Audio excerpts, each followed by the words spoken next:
one is to thank the people of Nakuru for a very peaceful election, and also turning up on 9th to exercise their voting rights.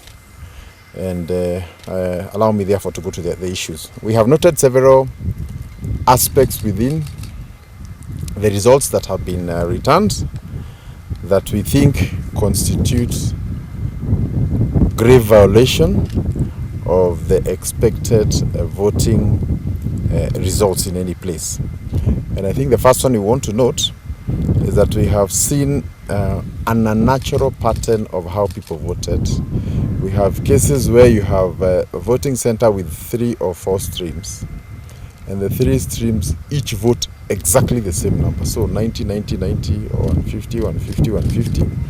And given that some of these places were divided alphabetically, it is not possible that an exact same number of people would have agreed and distributed themselves equally into the different, streams. Therefore, that points to a very unnatural voting pattern that invites for further scrutiny.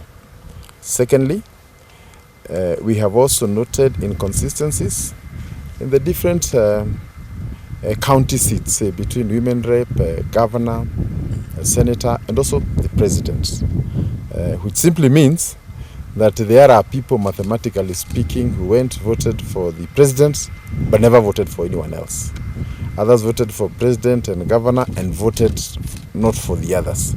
And I think the worst affected is the women rep.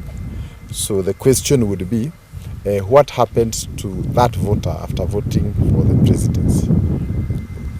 How do they disappear in the queue before they vote for the other 2 or 3?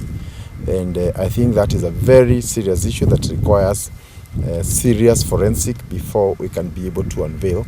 But from the onset, it clearly points to some fraud along that area. Thirdly, we also have had massive or rampant instances where our agents were denied access to the polling stations, and they were told their letters were not stamped, and it took so much back and forth until most of them were allowed on or after 10 a.m. in the morning. And what happened before they were allowed in, we can only imagine.